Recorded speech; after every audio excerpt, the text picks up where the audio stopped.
we're going to do some vertical shifts, and I have a new approach for this. Let me just use some examples to help with this. So we're going to do y equals 4 plus 3 cosine x minus pi. So I'm identifying the transformations. First of all, I know the amplitude is going to be 3, at least to begin with. But I'm also going to be moving this up 4. So that's going to change what numbers. The amplitude is still 3. It goes up 3 and down 3 from the center, but that changes where the center is. The center is now around 4. And I'm also going to be moving right by pi. So one easy way to do this is to do the amplitude along with the y values separately, and then do the x values. So outside numbers, this is how I do it with algebra 2. Outside numbers affect y. So when I look at this, I first of all see, now normally we go from -1 with 0 to center to 1 on the y-axis. We hit the axis at 0, we go up to 1 and down to -1. So amplitude of 3 multiplies that by 3. We know that already. But then I move it up 4. So just add 4 to each of these. So I'm shifting the whole thing up 4. So the highest point is going to be at 7. The center is now going to be at 4, which is the number that we added to it. And -3 plus 4 is 1. And the lowest point of this curve is going to be at 1. So just add 4 to those. So just make your own little chart. I know I go from -1 to 1. Amplitude of 3 changes that -3 to 3. Add 4 to each of those numbers. And there's where I'm going on the y-axis. I'm going from 1 to 7, and 4 is my center. So then make your y-axis match them. So that takes care of y, the outside numbers dealing with y. And then do the inside numbers separately. And for the inside numbers, and in the last video I made it actually maybe a little more complex than it needed to be. This could be really, really simple. You know that your period goes from 0 to 2 pi.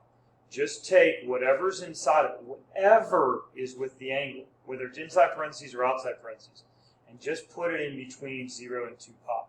Now solve for x. I'm going to add pi to each thing, which means I go from pi to 3 pi. So let me mark that. Here's pi, I'm going to go every 2. Here's 2 pi. Here's 3 pi. So what is this? Half of pi. This is 1½ pi's, or 3 pi over 2. 3 over 2 is 1½ This is 2½ or 5 over 2 pi. So now I can see my marks. These 5 marks here. So this is cosine. So we start at the highest point.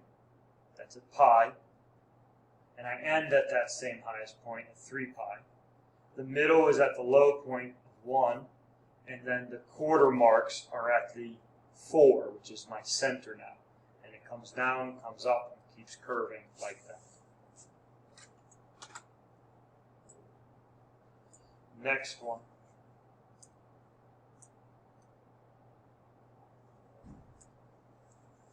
I'm looking at something like y equals 2 plus 3 sine of 2 times x plus pi over 4. So I'm going to treat these insides are going to help me with the period. These outsides are going to give me the y value. The period has to do with x. So let's do the y values first. That's easy. It always goes from -1 to 1. This is telling me to multiply sine by 3. So I'm going to multiply by 3. This tells me to, you know what, I just did add 2. Let's do -2. So this is going to tell me to go down 2. So that's going to bring me down to 1, -2, I'm just subtracting 2 from each of these, and -5 from each of these points here, just subtracting 2. So now I know -2 is my center, 1 is the highest point I'll reach, -2 is my center, and then -5 is the low point. Now let's deal with the period. Always take whatever's in after the sine or cosine. Just take this stuff all as one big thing, whether the 2's inside the parentheses or outside the parentheses, and put it between 0 and and 2 pi. Now how do I solve for x? Because the 2 is outside parentheses, I got to divide by 2 first to get rid of it. So I get 0, x plus pi over 4, and then this would just be pi. So that squeezes it in. Then I'm going to subtract pi over 4 from everything. So negative pi over 4. And again, this is like a 1 pi. So 1 minus pi over 4. And pi over 4 is like 1/4. 1 minus 1/4 is 3/4. So that's 3 pi over 4. So I'm going to go from negative pi over 4 to 3 pi over 4. So let's find our marks. The other marks would be at the halfway point. So let's think about it. Negative 1/4 and 3/4. So let's go by fourths. 0, 1/4, 2/4 or half, 3/4. I'm just going to go by fourths. And there's my marks. 0, pi over 4, 2/4 or 1/2 would be like pi over 2, 1/2 pi, and then 3 pi over 4. So just put the pi's back in and reduce. So here's my 5 marks. So let's mark those. Here's negative pi over 4. Here's 0. Here's pi over 4. Here's pi over 2, or 2 pi over 4. And then 3 pi over 4.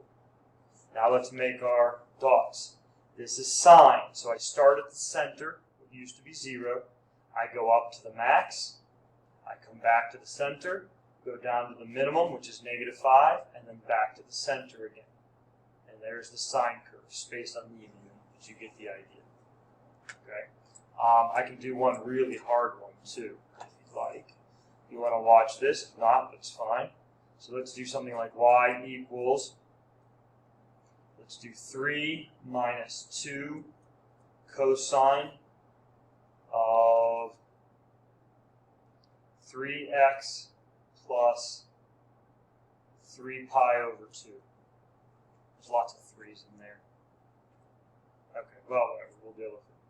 But again, I don't care how much is in there. Even if there was another number in front of here, it doesn't matter. I'm still going to do the same thing. For the y's, I'm going to take it from negative 1 to positive 1. This tells me to multiply by negative 2.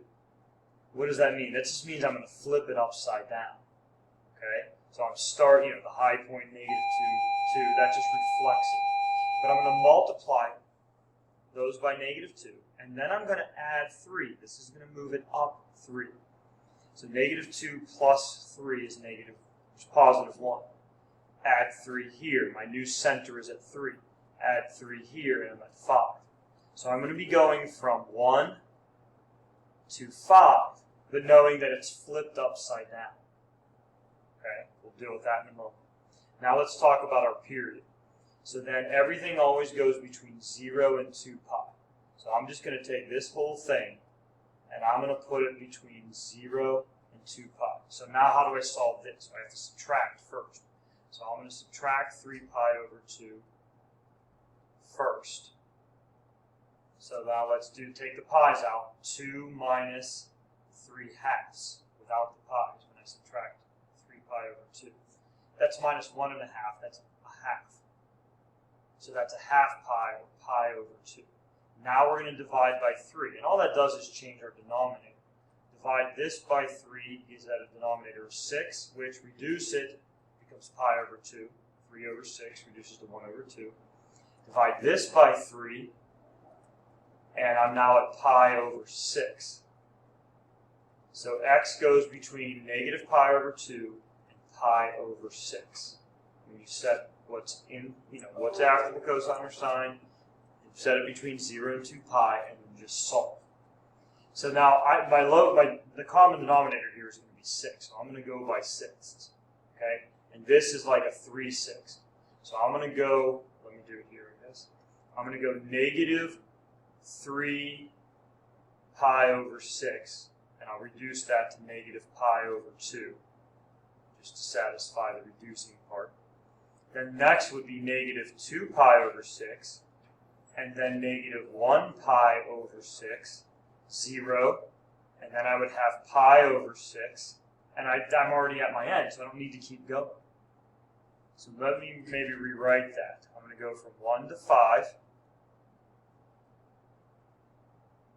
my lowest point is negative, let me zoom in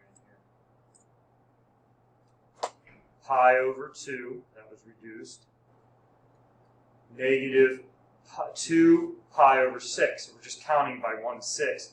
That's actually negative pi over 3 when I reduce it, and then negative pi over 6. See, I just went by 6, and then I went back and reduced them. 3/6, 2/6, 1/6, 0, 1/6. So I have my 5 marks. I forget what we're doing. We're doing sine. No, we're doing cosine.